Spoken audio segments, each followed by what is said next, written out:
So, Mufasa the Lion King was directed by Barry Jenkins and it stars Aaron Pierre, Kelvin Harrison Jr. as Mufasa and Taka, who would later be known as Scar. And this is a prequel to the 2019 Lion King.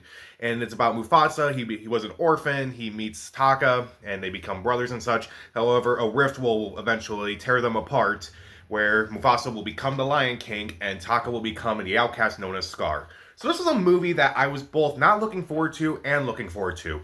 I was not looking forward to it because, well, first off, I am a huge fan of the original Lion King. I love everything about that movie. The animation, the songs, the voice acting, the characters. I love everything about that movie. That is one of the few movies where no matter how many times I watch it, it always makes me cry multiple times. I don't care. So initially I was excited for the 2019 version of The Lion King, and I was a statue throughout the entire movie. I felt nothing. I was hollow throughout the entire movie. There was no emotion. It was a pointless remake. And initially I thought I was going to review the 2019 Lion King, but I decided against it mainly because of time, but also I did not want to watch that movie again.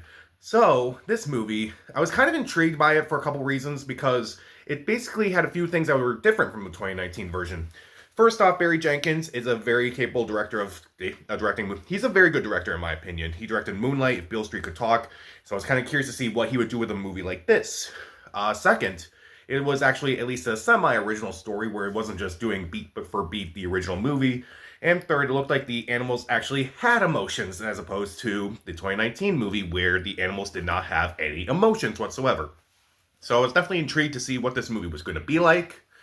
And it's not good. It's not that good, really. It's not as awful as the 2019 Lion King, but it's still not as good as the first original 1994 Lion King.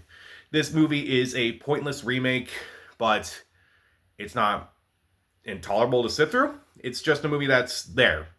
But I'll talk about the few things I do like about this movie. First off, the animation is gorgeous. Obviously, it's all computer generated and such, but it's surprisingly very well done. I do actually like the animation on the characters a lot more than I did in the 2019 version. Again, they actually have emotion as opposed to the 2019 version. But then again, there were times where I'm like, well, that's kind of odd that they would animate it this way, but, at least I can understand, like, how they're feeling and such. Meanwhile, some of the voice actors, I think, do a good job. Aaron Pierre is pretty good as Mufasa. Aaron Pierre's had a pretty good career this year. He was really good in Rebel Ridge. He's decent in here. I'm definitely curious to see what he'll do with Lanterns. Kelvin Harrison Jr. is fine for a while as Taka and Scar. The other voice actors, in my opinion, did not really do much for me, but I'll get into that. The musical numbers themselves aren't awful in this movie. When I say musical numbers, they're still kind of like... It's kind of like they try to combine both, like a musical number, but at the same time still kind of be grounded in reality, and I thought that was at least fine, whereas opposed to the 2019 version, where they did not even attempt to have the characters, like, do stuff they would see in the original 1994 Lion King. And also, I do actually surprisingly like how Mufasa actually does become the Lion King. That's actually surprisingly well handled, because I remember seeing that trailer, and I'm like, wait, Mufasa is an orphan, so how does he become king? I feel like that's kind of more interesting when I saw it. I thought it was interesting, but it's like kind of questionable. It's like, how is this even possible? And they kind of like do this thing where I won't spoil it by any means, but it's actually definitely understandable how they do it. So it's like, okay, that's how you kind of got around that whole thing, how he became king and such. So I was at least okay with that when I saw the movie. But let's talk about the things I don't like about this movie. A lot of the other characters in this movie are not particularly good. Now, again, Kelvin Harrison Jr. does a decent job as Taka in this movie, but Scar's story and Scar's origin story is so awful. It is so bad. It is so dumb, and it's been done so many times before, and I'm just like, really? That's what makes him turn into Scar? And also, it just felt like it was literally a last-minute detail. Like, it literally comes up in the third act, and I'm like, that just felt forced. I know it's supposed to happen, but it definitely feels forced. Like, why would you do it that way? I don't understand it. Meanwhile, the villain is somewhat worse in this movie. I hated the villain in this movie. When I heard Mads Mikkelsen was playing the villain, I was excited. I like Mads Mikkelsen. He's a really good actor. He can play really good villains. He was Hannibal Lecter, for crying out loud. His villain is so laughably bad. I don't even have a joke. He's just laughably bad. Like, I did not find his character intimidating. I did not find his character scary. he was not particularly good in this movie. His villain song is also pretty hilarious too, and it's not like, oh, the dialogue is funny. No, it's funny because they're trying to make a certain word funny. Not trying to make a certain word scary, but it winds up being funny. Like the word bye bye. The word bye bye being said multiple times by the villain is not scary. It's funny. Meanwhile, Timon and Pumbaa in this movie have no reason to be in this movie. The movie kind of does this thing where it's kind of like The Lion King 1.5. I don't know if anyone remembers that movie where they kind of try to insert Timon and Pumbaa throughout the entire movie randomly.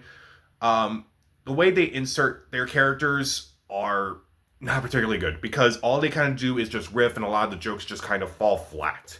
Like I just said this with Sonic, the comedy to drama ratio was better in that movie than the previous movies.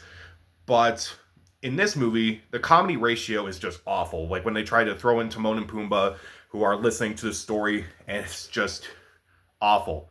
Their riffs are just so bad. They were somehow one of the best parts of the 2019 movie, and they are some of the worst parts about this movie, unfortunately. Meanwhile, the songs themselves are very forgettable. I could not remember anything that I actually liked about them. I only remember the stuff that I actually hated. Like, again, Bye Bye. But the songs here are really bad, especially considering Lin-Manuel Miranda did the music in this movie. It's like, okay, you can't get Elton John, so get someone else. Get Lin-Manuel Miranda. Okay, he's really good. And he actually turned down Moana 2 to do the music for this movie. And I think that was a mistake on his part. Because not only was the music in Moana 2 lackluster compared to the first movie, but this music is lackluster compared to the original Lion King. The original Lion King. I did not care for this movie as much. I thought it was kind of a waste of time. It didn't really do too much for me. The animation is fine. The voice acting is fine. The musical numbers are better. At least they kind of like get around to how Mufasa kind of be king and like kind of explain that away. And it's actually, okay, kind of interesting how it's like, it's not by blood, but it's more by like how your character and such. That is actually kind of interesting, and in which the movie kind of explored that a bit more. But everything else about this movie, I felt kind of fell flat. How Scar became Scar, how Timon and Pumbaa are kind of just thrown into this movie, the songs themselves, the villain, and again, I kind of compared it to The Lion King 1.5, where it's like, they basically only made that movie to kind of like make extra money, which you could say that about the Disney remakes in general, including this movie, unfortunately.